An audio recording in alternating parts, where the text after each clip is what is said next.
Hey everyone, throwaway account here because my main has friends and family who might see this.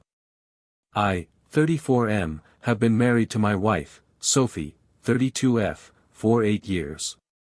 We were that perfect couple everyone talked about, travel photos, matching hoodies, the kind who finish each other's sentences. Or so I thought. About 6 months ago, I started noticing small changes. Not dramatic, just off. She used to greet me at the door after work, now she barely looked up from her phone. Her laughter changed too, not gone, but different. Softer, secretive. The kind of laugh meant for someone who isn't you. Then came the yoga classes. Twice a week, sometimes 3. She'd come home flushed, hair damp, claiming it was hot yoga. But there was this faint smell on her clothes, not perfume, not sweat, cologne. I mentioned it once, half joking, and she rolled her eyes. God, Daniel, not everything is about you. Can't I try to be healthy without you turning it into some jealous husband thing? I let it go. I wanted to believe her. But the unease didn't leave. It sat in my chest like a knot I couldn't untie. Then, one night, she got a text while she was showering. Normally, I wouldn't look. But the preview on the screen just froze me. It read. Same time tomorrow. Can't stop thinking about you. No name. Just that. That was the night something in me cracked, not loud, but deep. I didn't confront her. Not yet. I needed to know the truth, even if it destroyed me. So, after that text, I decided to play it cool. I didn't want her to know I was onto anything. For a week, I acted normal, asked about her classes, kissed her goodbye, even made her favorite pasta one night. Meanwhile, I started paying attention. Her schedule didn't add up. The yoga studio she mentioned. I called it once, pretending to ask about classes. They had no Sophie D. enrolled. My stomach sank. The next Thursday, she left in her workout gear around 6:30 p.m. I waited 10 minutes, then followed. I know, cliché move, husband following his cheating wife, but when your gut screams, you listen. She didn't go near any gym or studio. Instead, she drove across town to a quiet little cafe I'd never seen before. Parked. Fixed her makeup in the mirror.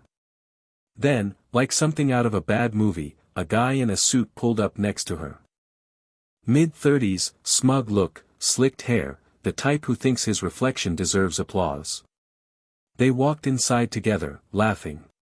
I parked across the street and watched through the cafe window. She sat close to him, touching his arm, giggling in that same voice I hadn't heard in months.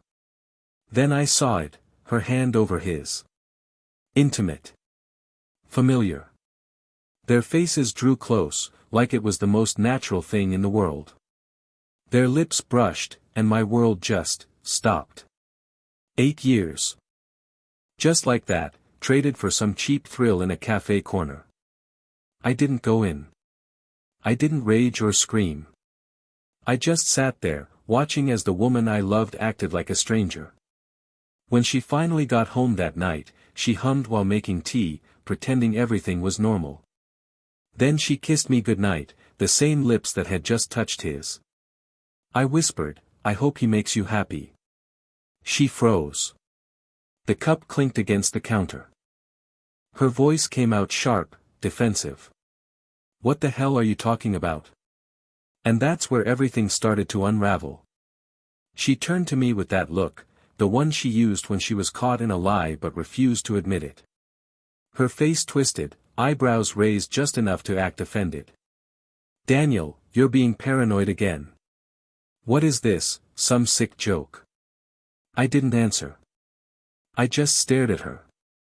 After a few seconds of silence, she broke, like she couldn't handle not being in control of the conversation. You're seriously spying on me now? God, do you even hear how pathetic that sounds? I said, quietly, I saw you, Sophie. At the cafe. Her face drained. Then, as if on cue, she recovered. Arms crossed. Chin up. You're unbelievable. I was meeting a client. For work. A client. At 8:30 p.m. Holding hands and whispering over lattes. I didn't yell. I just said, "You kissed him." That's when the switch flipped. She went from defensive to furious, tears, accusations, manipulation. The whole performance. You always twist things. He was comforting me, Daniel. You've been distant for months. I felt invisible. Invisible. That word stung. Because I had been there, every night, every morning, waiting for her to look up from her damn phone and actually see me. I told her that. And she scoffed. Oh, so now you suddenly care.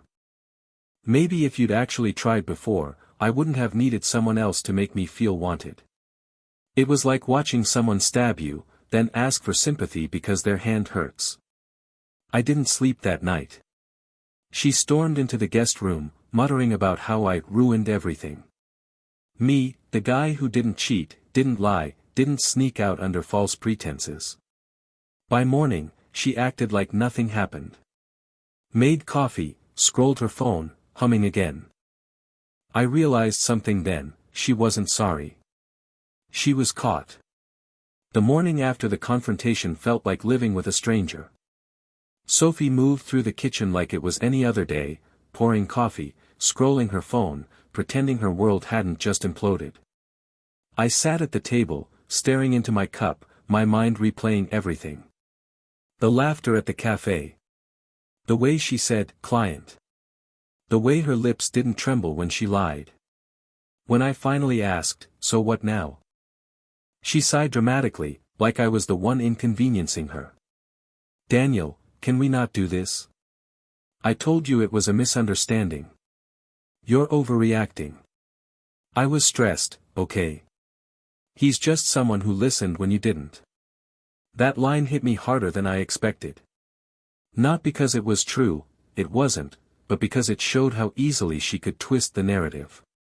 Somehow, I was now the reason she cheated. That day, she barely spoke to me. No apology, no remorse.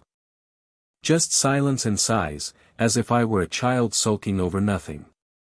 I went to work, sat in my car for an hour before walking in, trying to keep my composure. My coworkers asked if I was okay. I said I didn't sleep. That wasn't a lie. The following nights blurred together. She came home late again, claiming extra shifts or errands. Her phone was glued to her hand.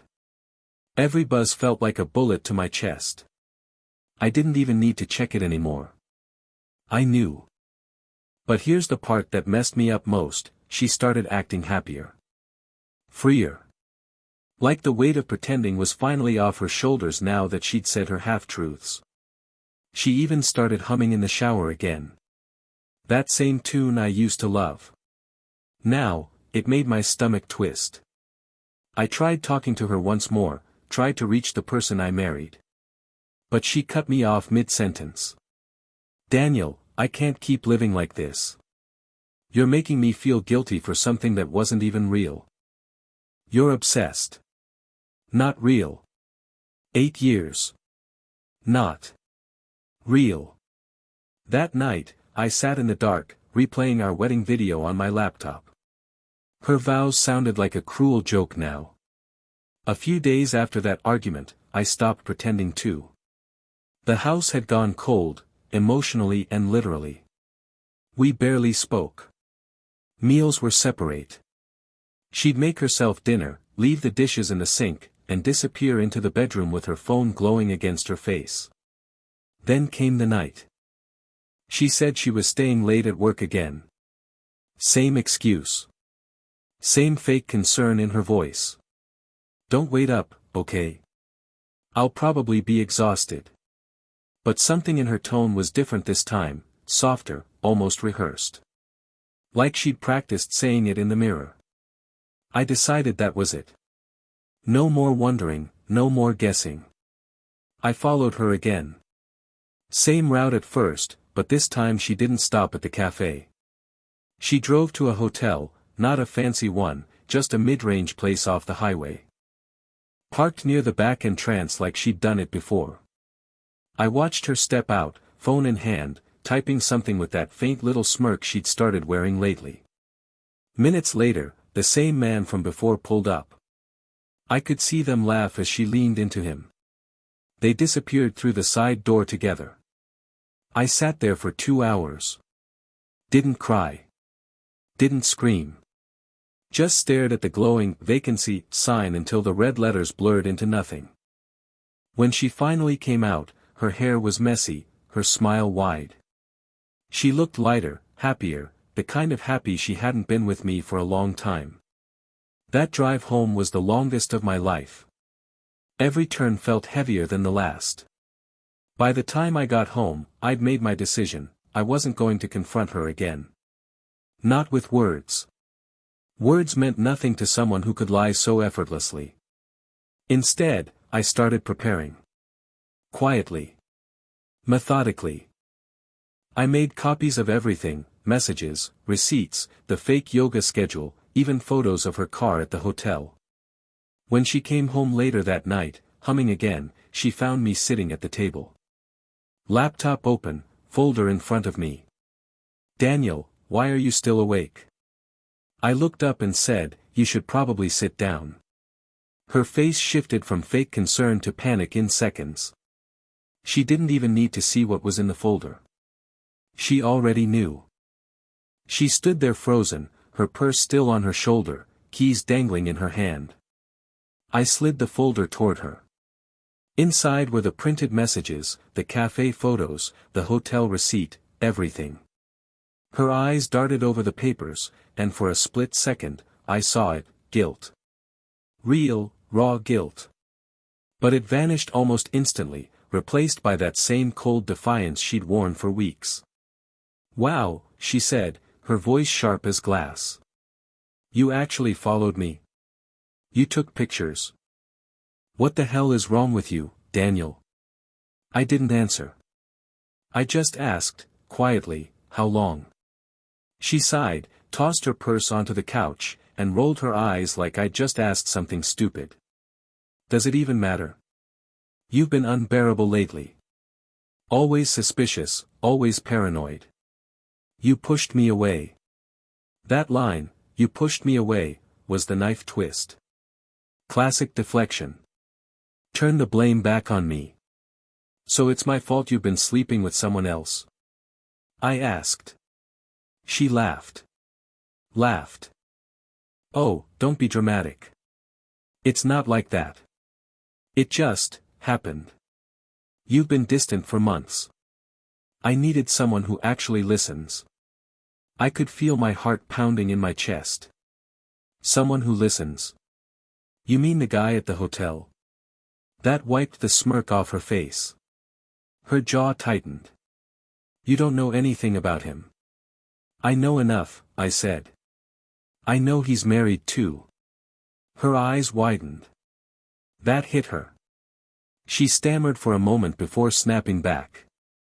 "You've really lost it. Snooping around in other people's lives now. God, you're pathetic." It was surreal, watching the woman I loved twist reality like that, weaponizing every word to make me the villain. Then she said something that broke me completely. "Maybe if you were more of a man, I wouldn't have had to look elsewhere." Silence. The kind that hums in your ears. I stood up, walked past her, and said, "You know what, Sophie? You can have him. You already gave him everything else." She didn't chase me. Didn't cry. Just stood there, glaring, like she'd lost a game she thought she'd already won. That night, I packed a bag and left. Not to a friend's house. Not to a hotel. I drove to the coast and slept in the car, engine off, just listening to the waves crash against the rocks, the only honest sound I'd heard in months. I didn't go home for 3 days. I turned off my phone, ignored the calls, and stayed by the coast, just me, the car, and the sea. I barely ate. I barely slept. Every time I closed my eyes, I saw her with him, laughing, touching, whispering things that used to be mine. On the third morning, I finally checked my phone. 32 missed calls. 15 messages. Most of them from Sophie. The first few were angry. "You're acting like a child, Daniel. You can't just run away every time something doesn't go your way." Then they turned desperate. "Can we please talk? You're scaring me. Please come home." And then one that stopped me cold. "It's not what you think." I ended it. "Please, I need you." I didn't believe her, but curiosity got the better of me. I drove back that evening, half expecting her to be gone. Instead, she was there, sitting on the couch in her robe, mascara smudged, eyes red. She looked small. "Daniel," she started, her voice trembling, "I made a mistake. It's over." I told him I couldn't do it anymore. I wanted to laugh. "Oh, really?" The guilt finally kicked in. She shook her head. "No. His wife found out. She called me. Said if I didn't back off, she'd tell everyone at his office. He has kids, Daniel." There it was, not remorse. Self-preservation. She didn't stop because of me. She stopped because she got caught in his world, too. I stared at her, and something in me just switched off. Whatever love I had left died right there in our living room. She reached for my hand, crying now, the first real tears I'd seen from her. "Please, Daniel. We can fix this. I'll go to therapy. I'll delete his number. I pulled my hand back. "You already deleted something, Sophie." "Us." Then came the twist I didn't see coming. 2 days later, his wife called me. She somehow got my number from Sophie's phone. "I thought you should know," she said, her voice steady but bitter, "they've been seeing each other for almost a year. She told him she was planning to leave you this month." My heart dropped. "Leave me?" She said she ended it. The woman laughed coldly. "She didn't. He ended it. She begged him not to. That was the final nail. I didn't tell Sophie about the call. I didn't need to. She'd built her web of lies so carefully, but she forgot the truth always finds a way through. After that call from his wife, I didn't feel anger anymore, just clarity. The kind that burns away every illusion. I realized Sophie wasn't just unfaithful, she was toxic. Every word, every tear, every apology she'd thrown at me was just a way to regain control. When I got home that night, she was in the kitchen, cooking dinner like nothing had happened. The smell of garlic and butter filled the room, but all I could think of was the stench of lies. "You're quiet," she said, glancing up. "Are we okay now?" I almost laughed. "Okay. You destroyed our marriage, Sophie." She slammed the pan down. "You think this is all on me? You were never there for me, Daniel. You never made me feel like a woman." He did. There it was again, the same script. I think she actually believed it by now. She wanted to rewrite the past so she could live with herself. I told her I was filing for divorce. Her reaction was immediate. Panic. "Wait, no. Daniel, you can't do this. We can work through it. Couples survive worse. Not when one of them stops loving the other." That hit her. She dropped the act and started begging. "Please, don't do this. You don't understand." I was confused. It was just an escape. "I love you." But I'd heard enough "I love yous" to know they meant nothing anymore. The next week, I met with a lawyer. She tried everything to delay it, guilt, tears, even threats. One morning, she screamed. "If you divorce me, everyone will know you couldn't satisfy your own wife. That was Sophie's final form, cruel, desperate, venomous. The woman who once held my hand at our wedding was now trying to destroy me on her way out. I moved into a small apartment downtown. Empty walls, old furniture, peace. She kept texting, saying she missed me, that she still had dreams about us. But every message sounded like someone trying to rewrite history. 2 months later, she finally signed the papers. I didn't go to see her. My lawyer handled it. That night, she sent one last message. I hope you're happy now. I didn't reply. I was finally starting to be. The first weeks after the divorce felt strange, like walking through a house after a fire. Everything was quiet, but the smoke of what happened still lingered. I woke up to silence instead of her phone buzzing. No fake smiles. No perfume that wasn't hers. Just emptiness. And yet, that emptiness was freeing. I started running again, something I hadn't done since before the marriage turned cold. I reconnected with old friends, started saying yes to things I'd avoided because Sophie wouldn't like it. For the first time in years, my life didn't feel like a performance. Then, one night, 3 months after we'd finalized the divorce, she called. I almost didn't pick up, but curiosity won. Her voice was soft, familiar, almost nostalgic. Hey, Daniel. I just wanted to see how you've been. I didn't respond right away. She filled the silence. I miss you. I've been thinking a lot. About us. About everything I ruined. I could hear her sniffle, maybe even cry. But I'd seen that act before. You know, I thought I was happy, she continued, but he left me. Just like that. No explanation. I guess I deserved it. For a second, I almost felt sorry for her. Almost. Daniel, she said quietly, can we meet? Just to talk. Please. I told her, there's nothing left to talk about, Sophie. She started to panic again. So that's it? You just erase 8 years like they meant nothing? That hit me, not because she was right, but because that's exactly what she had done. You erased them first, I said. I just learned to stop pretending they still mattered. Then I hung up. She texted me a few more times that week, long paragraphs about fate, forgiveness, and how we're soulmates who lost our way. I didn't reply to a single one.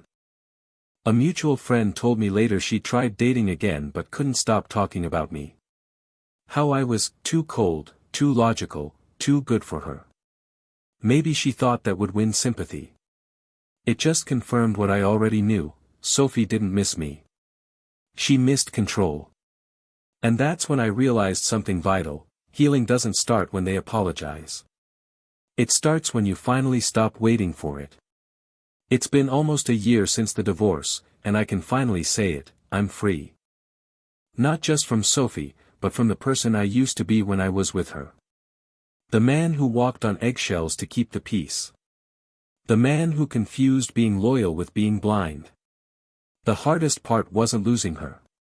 It was realizing how much of myself I'd already lost trying to keep her. There are still days when the memories hit, her laugh, our vacations, the small moments that felt real at the time. But then I remember how easily she lied, how effortlessly she could look me in the eye and spin stories until I doubted my own sanity. That's what betrayal does. It doesn't just break your heart, it rewires your trust in everything. I went to therapy. I rebuilt my routines. I learned to be alone, really alone, and not feel lonely. I started cooking again, picked up photography, and even adopted a dog. Turns out, loyalty still exists, you just sometimes have to find it on 4 legs instead of 2. A few months ago, I saw Sophie by chance. Grocery store parking lot. She looked the same, flawless on the outside, hollow behind the eyes. She smiled like we were old friends and said, "You look happy." And for the first time, I didn't fake it. I said, "I am." Then I got in my car and drove away without looking back. If anyone reading this is where I was, lost, betrayed, drowning in what ifs, hear me out, you can survive this. The pain won't kill you. It'll carve you into someone stronger, quieter, wiser.